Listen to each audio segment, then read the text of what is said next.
This is Empire Sports Alliance, Unfiltered. No fluff, no filters, just the real side of sports. We're talking athletes, coaches, agents, doctors, executives, the people behind the scenes who actually move the needle. From building careers to surviving the grind to winning off the field. This is where real conversations collide.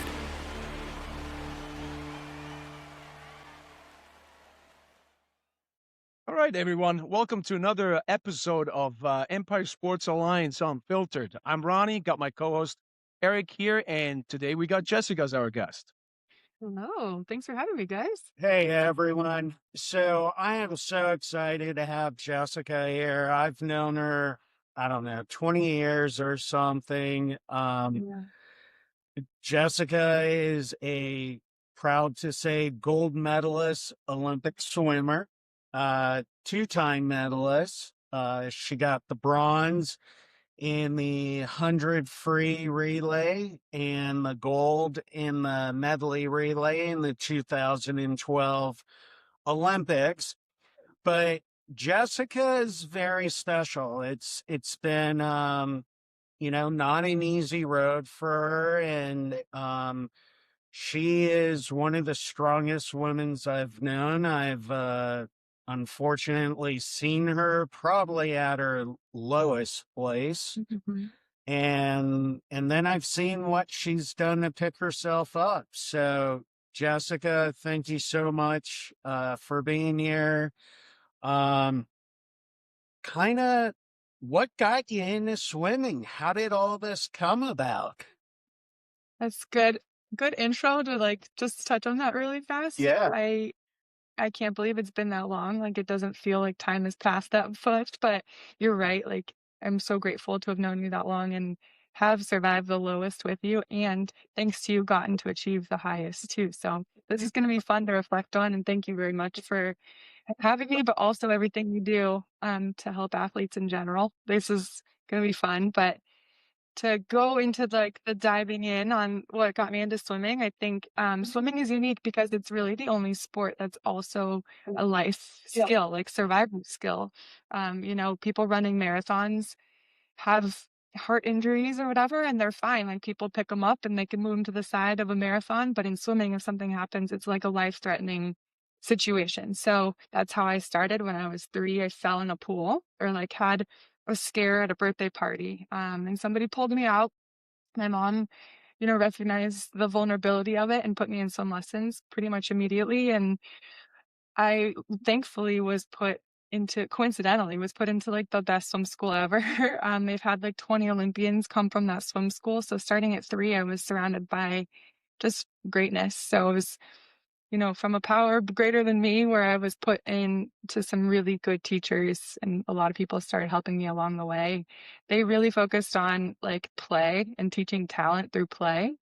So my kids now are 8 and 6, and I've been taking them to the same swim school because there's nobody like it. And it's just so fun to have them light up and learn a life-saving skill in such a beautiful, well-rounded type of an environment. So your kids are in swimming too, you say? They know how to swim. I Okay. can't tell you that they like that as their sport. Yeah. Unfortunately, I don't think that they're going to be swimmers, but they know how to, and they are, very mindfully respectful of the water, which is all you can ask for as a mom. Yeah. So when did you decide, all right, I'm digging this. It's kind of more than a hobby. Let's see what else I could do with it. Yeah, swimming wasn't fun, to be honest. It's not a fun sport, and I see it now as a mom. My kids just don't like it, and I'm I don't blame them. I don't know why I liked it either. My husband was also an Olympic swimmer from Switzerland, and there's a lot of pressure, on performing and anxiety producing type of a result based on that. So it was a little bit of a masochistic journey, but I was good at it. And I think that's really the only reason I did it, is because it was almost like a calling in a way, where I didn't have to work that hard. I could just kind of play in the water as much as possible. Thankfully, I swam sprints, so it wasn't as much back and forth time as like a Michael Phelps and Katie Ledecky have to do. So I played as much as possible. Thankfully, the coach that I found when I was 16, like, was really big on outside of the box style training where we got to do a lot of drills and unique approach to training, especially at the time. I don't think anyone else really was doing that. So I was surrounded by a great opportunity and great people that helped me have that success. But growing up, I'm in that phase of life right now where I have youth athletes that are playing as many sports as they possibly can. And I was thankfully really lucky to play everything you can think of and build that athletic foundation, really well-rounded athlete. I'm explosive, I'm strong, I build muscle really easily. So I was good at a lot of other sports. I wasn't necessarily a ball athlete by nature. So, I played water polo until like sophomore year of high school. My sister played on the junior national team. Like in college, she was recruited to go to USC for water polo. So I wish that I was better at water polo. I probably would have done that one, to be honest. But swimming was just kind of the one that I consistently stayed with because I was good at it. Not gonna lie to you. Water polo, that's a pretty brutal sport. There's a lot of stuff goes on on underneath that water there, I heard. Heck I played yeah. hockey, so that's a rougher type of sport. Would it be possible to say, "Hey, I'm done swimming. Now I'm gonna go switch over to water polo," or no? I'm not good enough, to be honest. My Okay. hand-eye coordination with balls is just I'm not there. It's not my strengths. Can't lie to you. I wish Okay. I was. And it just you mentioned training. I'm just curious because again, I've been around sports, not swimming as much, but from a training perspective, in terms of is there an off season with swimming, or is it really kind of almost like bodybuilding, where it's like you might have a peak, but there's really always you have to stay at a certain level of shape. I could just imagine that's the case. Yeah. Unfortunately, swimming is really hard. So Yeah. it's like you get 2 weeks off max a year. I'm gonna say that's probably what the majority of swimmers do is like the end of the summer before school starts, they take 2 weeks off. But yeah, you're peaking at the summer, sometimes in the spring for like a high school or college championships. And summer is always a big championship meet. At the elite level, it's the Olympics or world championships. But yeah, there's smaller competitions along the way that you're trying not to get too tired to compete at just to see how you're tracking. But it's a brutal sport. They train hard all year long. You just go nonstop. I mean, I remember in high school swimming before school, then after school again. And you're lifting at some point. Yeah. And I mean, it's a lot, and it's early. Also, it's usually 5, 6 in the morning, whatever. Yeah. So there's 2 weeks out of the year where you're not in the pool, and that the rest you just basically you're training. I mean, and to be honest with you, like most of them go play in the pool still. And Yeah, I'm not. yeah. And I don't know. I just like you have to be fully into it. You love it or you don't. And how does that work from a nutritional perspective, right? Again, I'm just always, Eric, you and I, we always talk about sports like, hockey, baseball, all that stuff. I could just imagine. I remember when, Phelps was in TV and they showed him like at Denny's or whatnot, eating 10,000 calories for breakfast just to then burn it all. How does that work? Yeah, you nailed it. It's as much food as you can possibly put into your body. For me, I have a huge sweet tooth, so like I tried to mindfully prepare easy to grab food so that I wasn't just grabbing inconvenient or convenient fast food or the stuff that you want to avoid. So I had to think ahead and meal prep a little bit more than the most high schoolers or college age kids did probably. But I think getting enough protein is still something I need to do all the time, preparing protein as much as possible.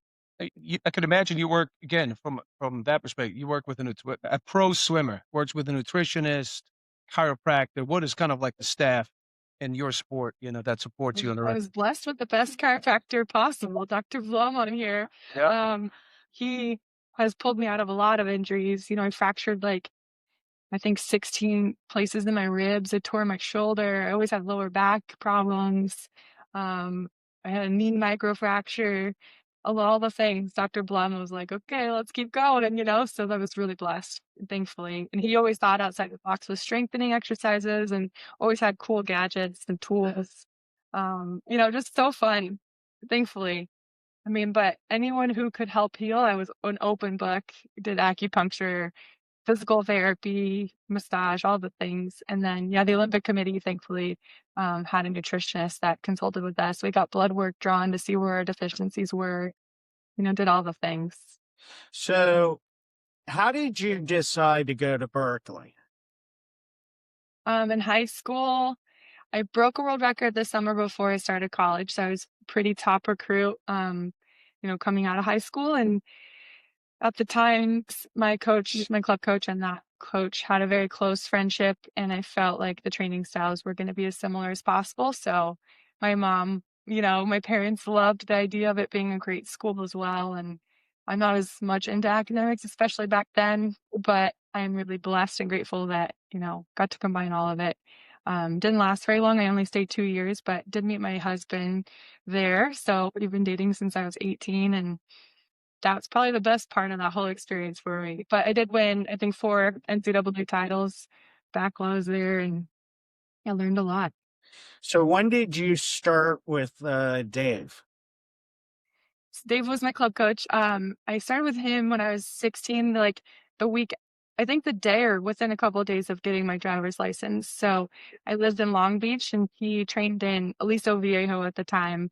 And if you're not from Southern California, that's like best case scenario, 45-minute drive. Worst case scenario could be 3-hour drive. So I drove a long time to get to his practices every day in high school. And it was worth it because he was kind of a sprint coach that thought outside the box, did unique training styles. And within a year, I broke a world record. So I was still in high school and completely worth it. But did take a lot of sacrifice. So, talking about sacrifice, I mean, my background's swimming also, so I get it. I mean, how many hours are we looking at the bottom of a pool, going back and forth, talking to ourselves in our head? What were some of the stuff you did to stay strong and push through it and be able to do it every day? Um, I don't know. That's a hard one. I think I swam minimum of 2 hours a day. If you're talking to Phelps or Ledecky, they're probably like 4 to 6 hours a day, to be honest. I know Phelps, I saw him training in Colorado Springs, their Olympic Training Center, a few times on camps, and he would do triples. So 3 different workouts in the pool, and that's 2 hours at a time. So literally 6 hours in the pool. But 2 hours was my favorite. I think if I could go 2 hours a day, I was happy, but I always mixed it up more so with like an athletic, um, opportunity to still work out on land. And I loved Pilates and weightlifting and yoga and all the other things, spinning, running, anything else to just not stare at the bottom of the pool. But I compare swimming almost to like golf, where you have to be very dialed on technique and you have to have that feeling to connect, So if you take a day off, you're frustrated sometimes with that flow. It doesn't come as easily, but I think you can build strength quicker doing other things. So I try to be balanced in my approach. Are there certain advantages from a swimming perspective in terms of like, I know you're 6 feet tall. Is it Yeah. is it positive to be, taller, bigger, stronger? Because, how does that work? Because again, you talk about, from a golf perspective, right? There's various people that play golf. Tiger Woods looks different than, Daly looks. So, Yeah. I'm just wondering from a swimming perspective, what are the advantages? What are the I think body being types that should be swimming? 6 feet tall as a female, I was a sprinter and I Yep, was short. So yeah, you have to be tall to be a sprinter. yep, Um, But if you're shorter, I think they're just gonna put you in longer races. So you're gonna be swimming like the mile, which is a 16-minute race, best case scenario. So you can, all body types can swim, but they're gonna look at your body type and like kind of pick your events based on that. And yep, um, I swim breaststroke too, so the people who have stronger quads. Sometimes shorter people are good at breaststroke too because it's a short access stroke, they call it. yep. And yeah, it just depends. Nature kind of does a little bit of selection for you. Just performance wise, you're going to be better at some than others based on what your body looks like. What is most important in terms of like the technique in swimming? What do you say? Where's the most emphasis in regards to training and practice?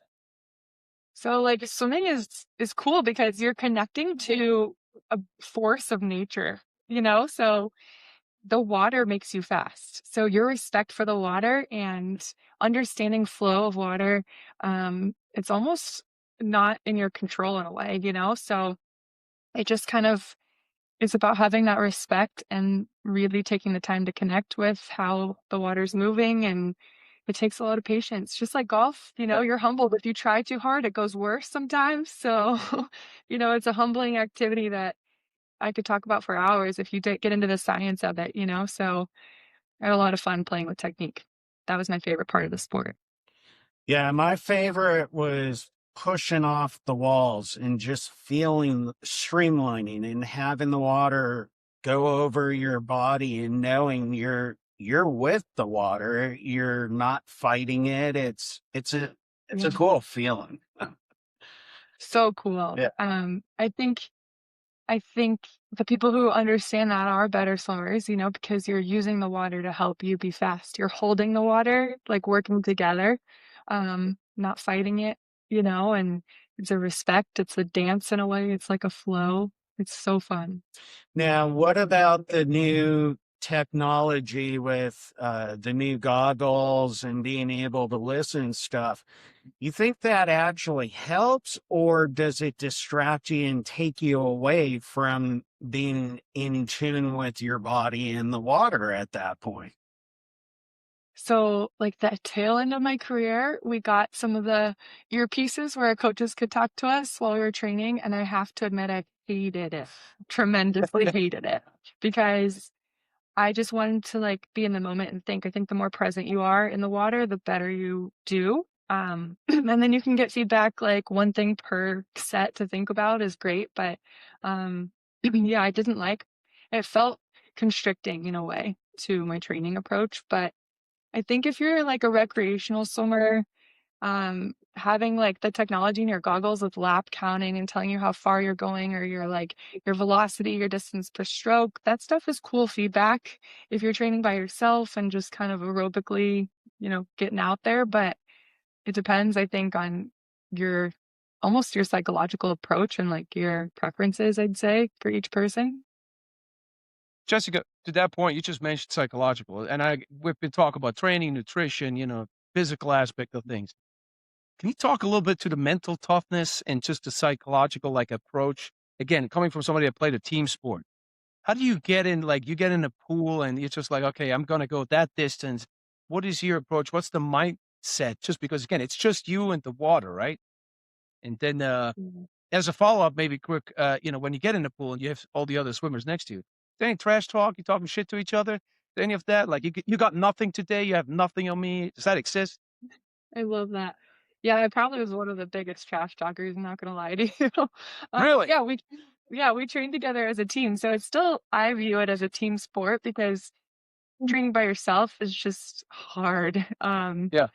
Not something I'm good at, you know, and I needed the pool is always cold because when you swim a lot, you work up a sweat. So it needs to feel cold in the beginning.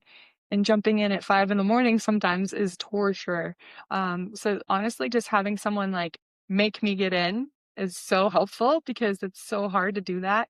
And then working together to push each other and race each other and really like accelerate through all the tedious stuff keeps your perspective on how you're pacing and you know what your goals are and that kind of thing. So I think the people that I train with and before the 2008 and 2012 like lead up, we had like 25 Olympians from our little group that we train with every day that Dr. Blum was a part of it too. So Yep. thankfully surrounded by greatness, you know, it was just kind of expected and normal. And we all just, it was an expectation to do that every day. And then I did, both of my medals were from relays. So, yeah, I look at that as a team sport too, because I'm performing with somebody on the blocks waiting for me to finish.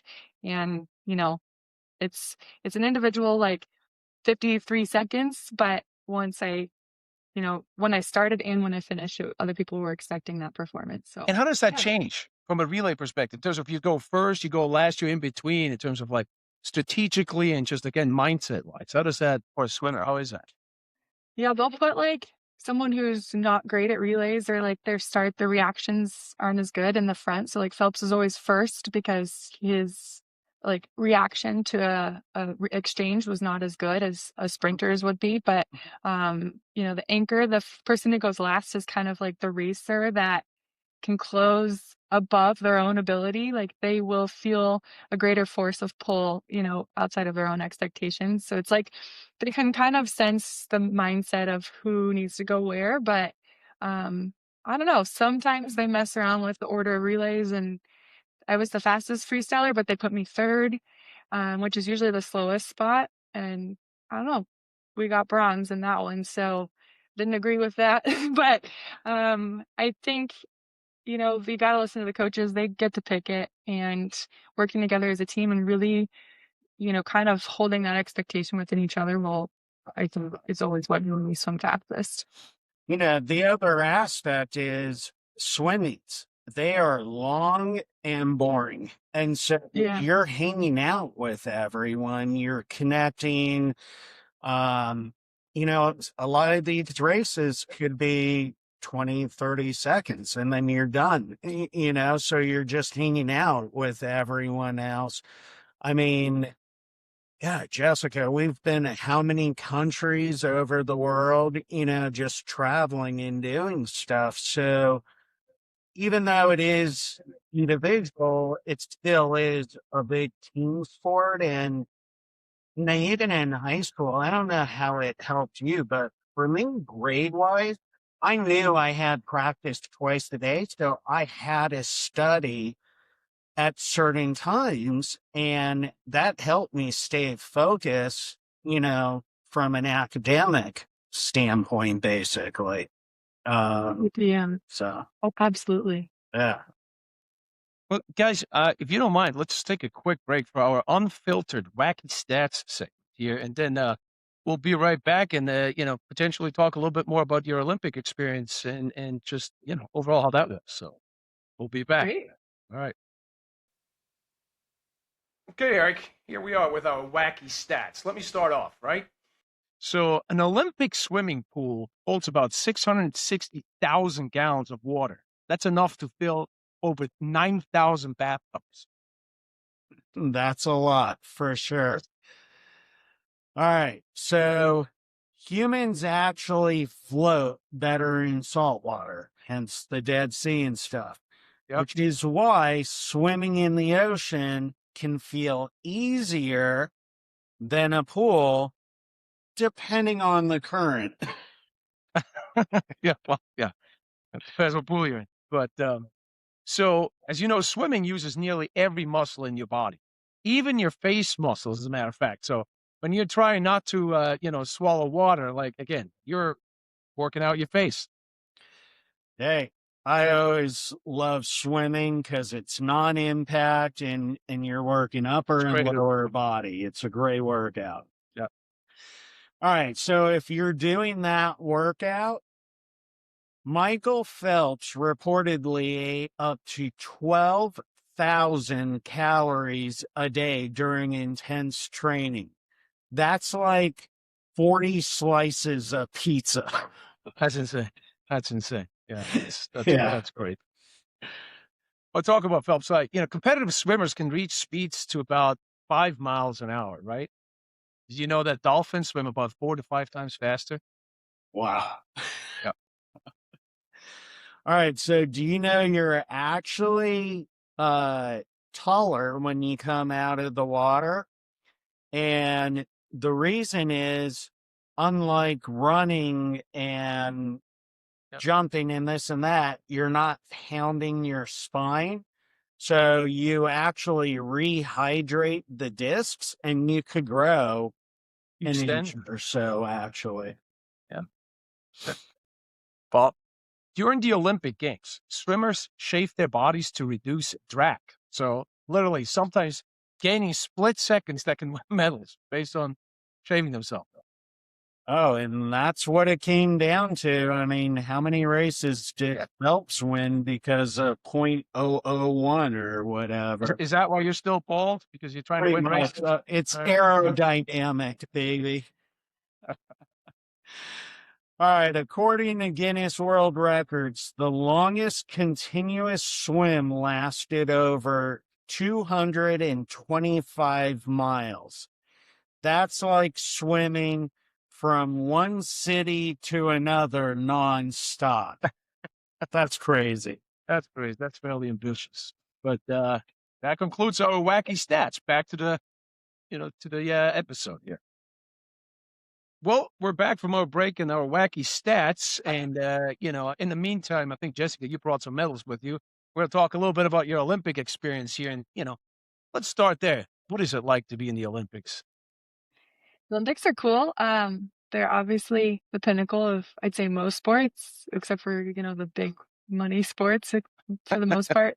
All of us are jazzed on life to be there. It's the pinnacle of, our whole lives, to be honest. And thankfully, my husband, or my then fiance, and I were together at the same games. And he represented Switzerland and I represented America. So we spent like the majority of the summer apart at different training camps and preparations, trials, that kind of stuff.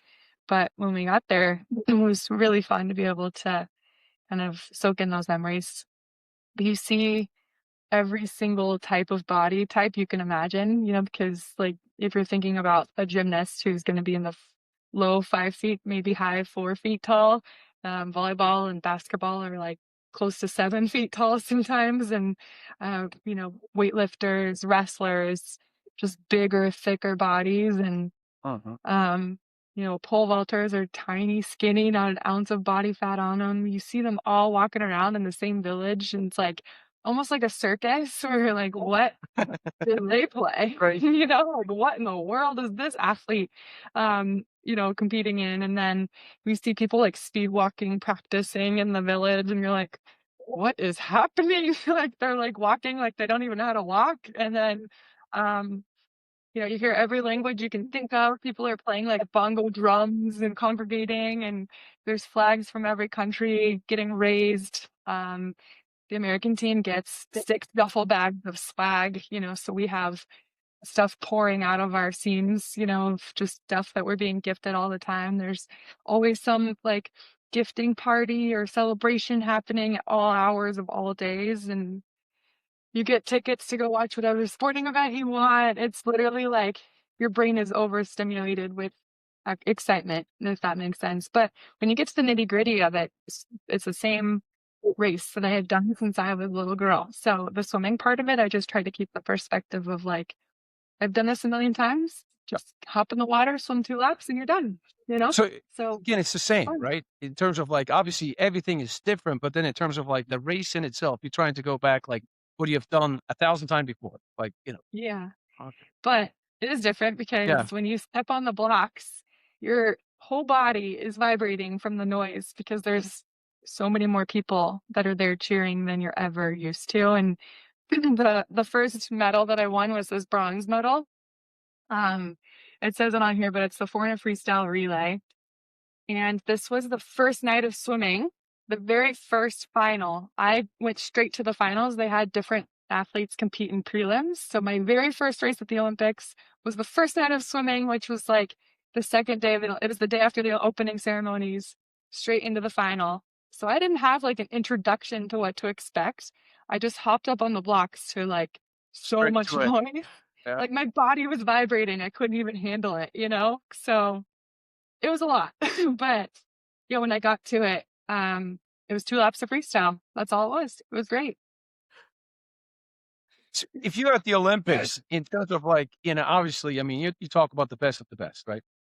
What do you think or feel like, what makes the difference between a really good athlete or a great one? Like, what is the difference in your sport specific? So I think my perspective of really what made me successful, that's different from your average person. I don't think I'm physically or genetically that much superior, really, or special at all. I think I just didn't quit when a lot of other people went in other directions. So I grew up with a lot of people in Southern California that were like probably better and more naturally talented and probably could have done better than me in the sport, but they went to another one that was more fun or, got injured or burned out, whatever reason, quit along the way. I didn't. And then 2008 Olympics, I don't know how long of a story you want me to tell on this one, Oh, but please. Yeah. I qualified for the Beijing Olympics in 4 events, which was like the second most of any female on the team. So it was pretty high profile, broke world records leading up to that, and definitely one of the favorites to kind of be the name of the games. And I found out right after Olympic trials, in between, like there was a month between trials and the Olympics, found out that a drug test from trials had come back as positive, and I was taken off the team pretty much immediately. And I didn't really know why. Had no explanation, and it took 6 months, but I found out that a sports drink that I drank was contaminated with a banned substance that was not written on the label. So I was able to kind of clear my name after that, but as an athlete, I was responsible for what was in my body. So I was still not allowed to compete for a year, and then obviously I missed the Olympics during that time too. So Is that how they look at it? So you're the athlete, you're responsible, what's in your body, no matter what. yeah. If you got false information or something was whatever put in that you had no idea of, it's all back to you. Yeah, Yeah. you're dealing with USADA and WADA, which is the United States and World Anti-Doping, and Yeah. they don't care. You're guilty, basically. If it's in you, you're guilty. And then you gotta prove your innocence. Yeah. Okay. So yeah, I did prove my innocence, but I missed the Olympics in the meantime. So that probably would have derailed, I'd say 99% of the population, to be honest, because it took $500,000 to investigate and prove myself in the legal system, through all the different eligibility hearings and the lawsuit against that supplement, the drink manufacturer, the supplement company. So, $500,000 of my own personal savings that thankfully I had because I had broken world records, and saved it. So I'd earned money and was able to do that from a financial, legal, psychological standpoint. And I don't think most people would have. So that's an important point, right? It's not just, hey, you want to go after it, this and that. There's a financial aspect of things as well. I mean, big. you said $500,000? Yeah. That's a lot of money. Yeah. I know. It was not easy. Yeah, I'm sure you know where. Yeah.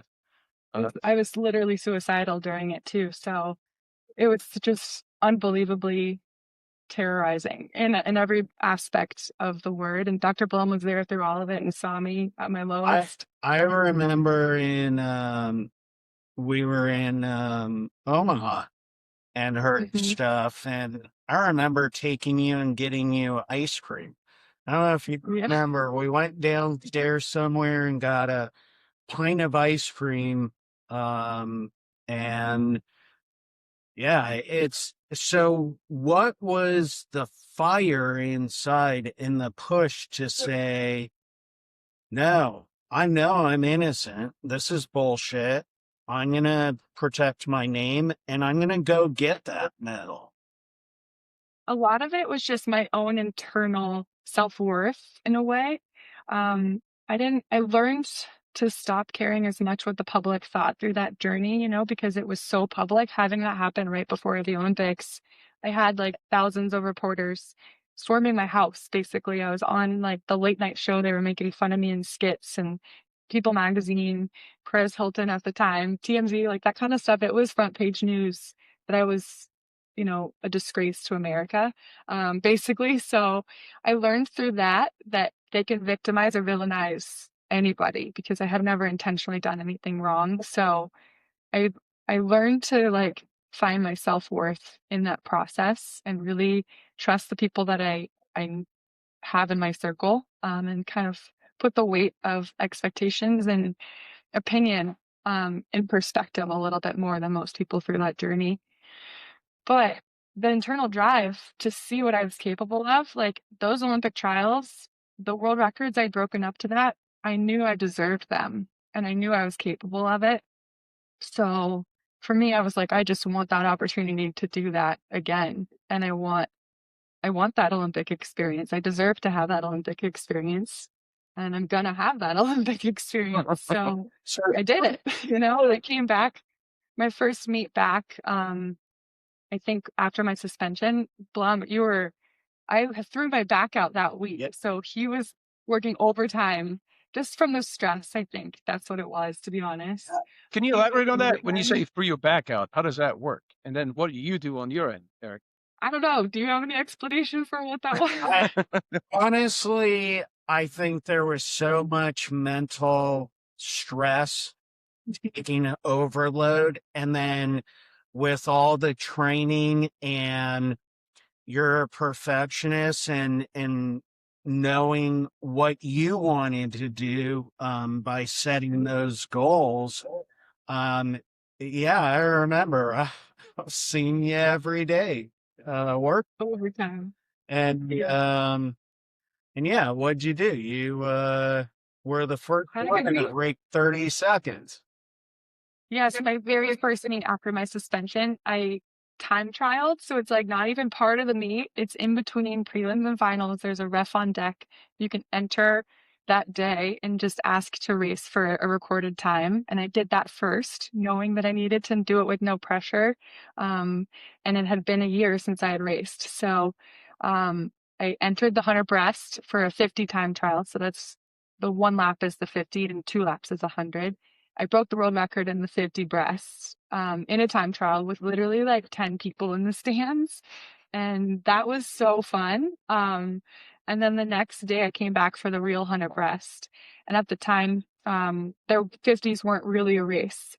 So that's why I had to enter the 100 to just record a 50 time. And now it's since been added to the Olympics, which is really exciting. But the next day when I swam the 100 breasts, I broke the world record in the 50 breaststroke.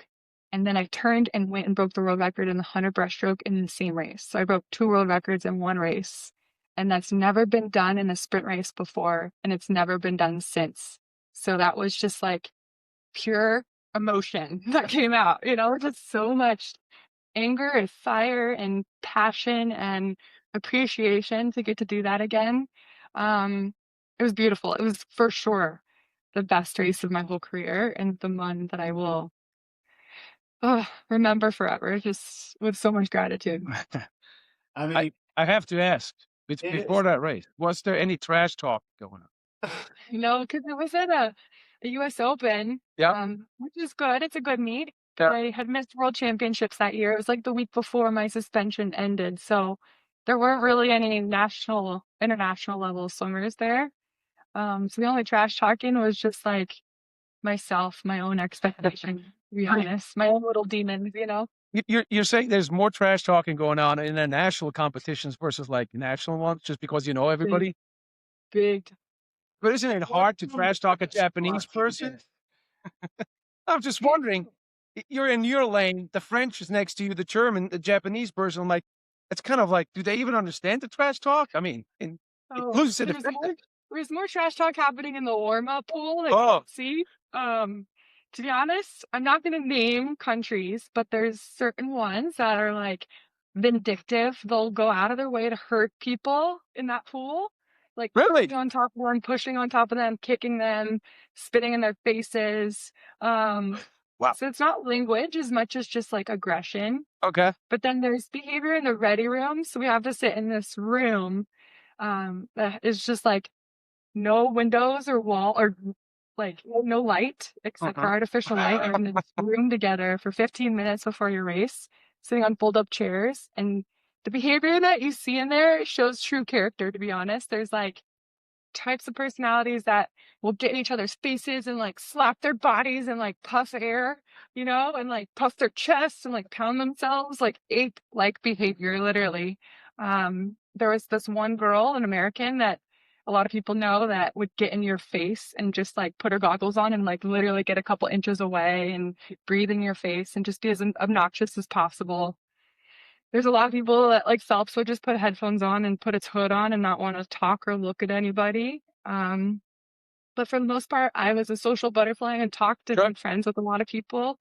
But I always had like when smartphones came out, I had a note in my phone with like sets that I had done that I was proud of, quotes, goal times, just really uplifting things to read. So I was like in the right headspace. So your trash talk was reverse psychology. You're just super nice. Totally. Yeah. Okay. So I would like those mean people, I would kill them with kindness and I would get in their head. It worked. It's like, why is she so nice? So, Yeah. What was But your my husband, pump-up so my song? husband's, go ahead. What was your pump up song before you got out? I'm too ADD to have a pump up song. Like, I don't have one, to be honest with you. I just talked to all the people. And if no one was there to talk to, I would just read my notes app, by myself. Self-talk would be my friend. But my husband, was an Olympian also. And sometimes we'd be in the ready room, like we'd cross paths.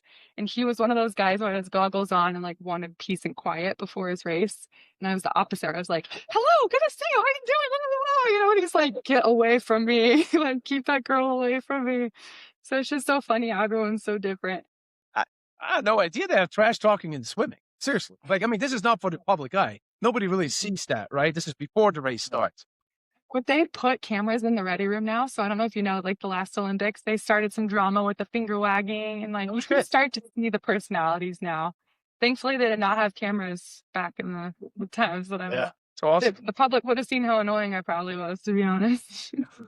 Chatterbox. So once you stood on the podium for the gold, like Yeah. emotionally, what did you feel knowing what you've been through and what you sacrificed and how much you fought?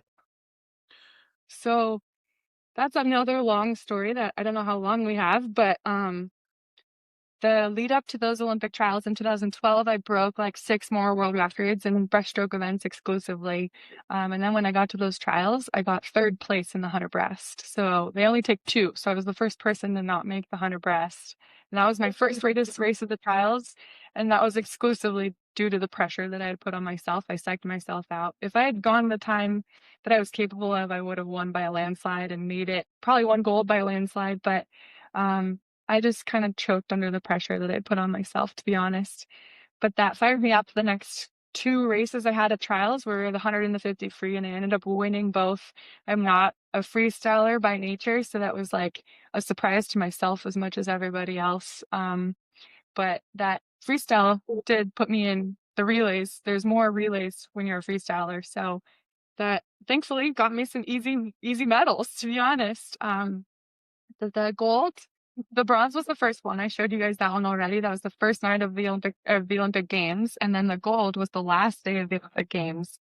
And I had like 7 races in between, but this one they put me on the prelims of, so I was the swimmer in the morning and didn't get to stand on the podium, which was pretty sad because my times, if you're looking at it black and white, I deserved to be on the podium, and yeah, I'm still sad about it. There's a lot of history with the coach that made the selection is the one that I swam for in college and left early. So, a little personal vendetta going on there. Is that kind of part of it? There's not, yeah, but things happen the way they're supposed to, Sure. and I'm grateful for the experience, and it's kind of comical in a way to have like won medals in freestyle, and everyone's like, but all your world records, you have 12 world records in breaststroke, but your medals are in freestyle, and I'm like, yeah, it's a journey. I can tell you about it if you want, but it just sums up my whole journey. Is like, as soon as you think something's going to happen, it goes the other direction. And I'm so grateful for all the experiences. It taught me a lot.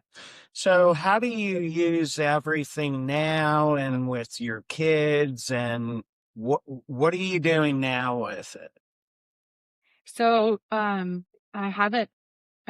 stopped racing in 2016 and I had the 2 kids. And I got some injuries. I had my shoulder fixed. It's a life-threatening intestinal injury in the last couple of years, and I've healed everything. So just started to get back into shape a little bit. With my kids getting older too, I have some free time while they're in school, but they added the 50 breast to the Olympics in LA, where I'm from. Like, my parents live on the open water swimming course. You can see it from their balcony. So it feels very serendipitous to add my best event to the games for the very first time in my backyard also. So there's been 40-year-olds that have competed in 50s before. I don't know how possible it is, but I'm really grateful for the chance to just get in shape again and see and celebrate the 50 breast being a real event as well. So stay tuned on that one, but I'm getting my master's in executive coaching and consulting and doing mindset coaching in a private practice, virtual coaching as well. So learning and growing, and I do some adjunct professor teaching at Cal State Long Beach's sports management program, and stay very busy with my 6 and 8-year-old sports schedules too. They're playing everything you can think of, and it's a lot of fun. I'm grateful. Just to tag on though to Eric's question, again, we're talking about, I mean, in terms of your preparation, you're talking about a world of like, where you're basically not in the pool for like 2 weeks and still you're kind of in the pool. It takes extreme, like, discipline in terms of like that particular life as an athlete on that level. How do you make that switch? Just again, I mean, I mean, you're very competitive. Obviously, you can't be successful if you're not. But now you're going into the transition out of sports. Like, how do you, from a mental perspective, prepare for that? And then how do you execute on it? Or is it still kind of like you have moments where it's just like, you have this thirst of like, burst of energy? How is that? I don't know if there's a textbook answer for that. It's different for everybody, but I think I went through the 5 stages of grief after I stopped racing. Mine was due to a shoulder injury, not by choice. I think I would have swam forever. I just couldn't, with my injuries. So I was ready to kind of have kids and just find more joy again at that point, and that totally happened. I've been with my husband since I was 18, over 20 years, and yeah, just really happy outside, just life in general is great. So thankfully I was able to, experience a lot and tried different jobs and have fun, and Wait, we put what we put in front of each other. did you say you're gonna try to compete in LA again? We'll see what the plan. I don't know. I raced a masters meet last month or earlier this month, and I'm not even close to making times yet. So as of right now, I can't even say it's All right. possible. I know. So that competitive spirit is still there. They have a gorgeous place. I love your parents' place, but yeah, we need to figure something out to get you physically there also. So we'll talk later. I'm working on it. That'd be great. All right. I'm just curious, Jessica. I mean, obviously, I come from a financial side of things, from a health management perspective. What you see with young athletes in terms of like in other sports, you obviously hear the NIL, the money that's being shared, et cetera. Where do you see in terms of like swimming in that regard, but also like in terms of like athletes that are swimmers from a social media branding, type of perspective? So the money aspect as well as the social media piece. I don't know if I'm the expert on this, to be honest. I was really blessed as an athlete. Got very well paid by sponsors since I broke world records in high school. I was able to go pro because my college coach and I didn't really work together very well, to be honest. She was fired pretty publicly after I left for emotional abuse. So karma works itself out in the end of things, but that allowed me to go pro earlier rather than staying as an amateur in college sports back in the day. So I was financially very blessed, and then was paid very well through that lawsuit after my positive drug test too. So still financially very comfortable and grateful. But swimming is not like one of your revenue sports. You're not getting the millions that even any females in tennis or golf or something like that would make. But the men especially take a sacrifice, I'd say. We don't have that imbalance pay that other sports get. Swimming has always been equitable, men and women.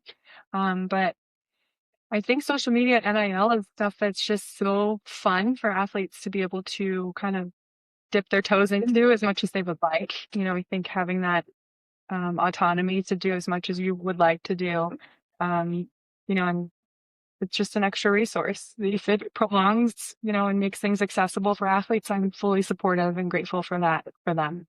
Sure.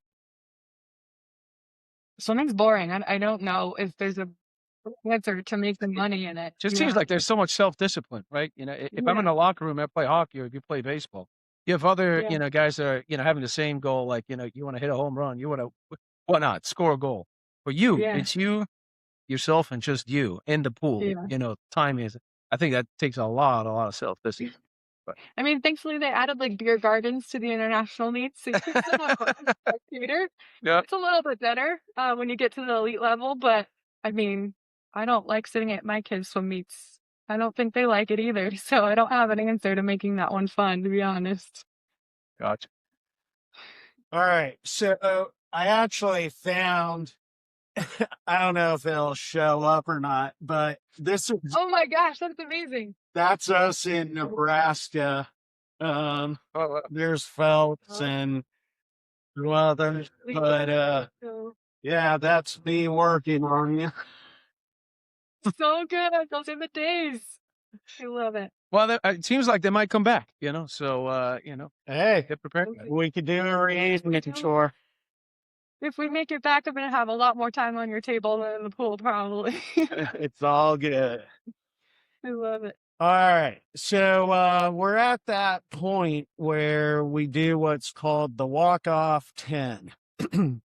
So I'm going to ask you 10 either true, false, or one-word answers. Just have fun with it. So you ready? Sure. All right. True or false? Technique is more important than strength in swimming. Yes, true. Okay. One word, freestyle or breaststroke? Oh, you're so mean. That was my favorite. Breaststroke. Let's go for it. Of course. I love freestyle too, though. True or false? Mental preparation is just as important as physical training. More important. Yes. One word, biggest motivation. Self. Okay. True or false? Starts and turns can decide a race. True. Unfortunately, I'm terrible at both. One word, favorite race distance. 50. Let's go. Okay. One lap. Keep it short. You're not doing what Osa's do. No. No way. No. True or false? Recovery days are essential for improvement. Yes. Yeah. Yeah. And unfortunately, from my standpoint, you guys don't get enough of them. Yeah. What's one word, toughest stroke? Backstroke. I just don't understand it. Yeah. I think butterfly is easier than backstroke. Yeah. I agree. Yeah. I mean, it's counterintuitive. You're swimming backwards. I mean, Yeah. I don't understand how they do it. True or false? Goal setting helped your swimming career. Definitely. Yeah. I actually quoted, I have it here. I'm quoted in Think Like a Monk by Jay Shetty talking about short and long-term goal setting. So I would set incremental goals to keep me on track for the longer ones. And that's the whole reason I'm self-motivated. Nice. Yeah. All right. Last one. Best advice for young swimmers. Have fun as much as you can. Really? Yeah. For sure. I think if you can make unfun things fun, you can do anything. Yeah, that's true. Definitely. Yeah.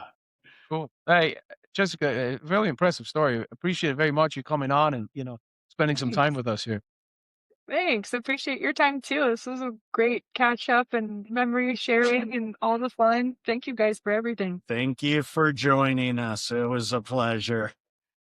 Ditto. Good luck with the rest of the podcast. I'm excited to hear it. Thank you. Thank you. Bye-bye.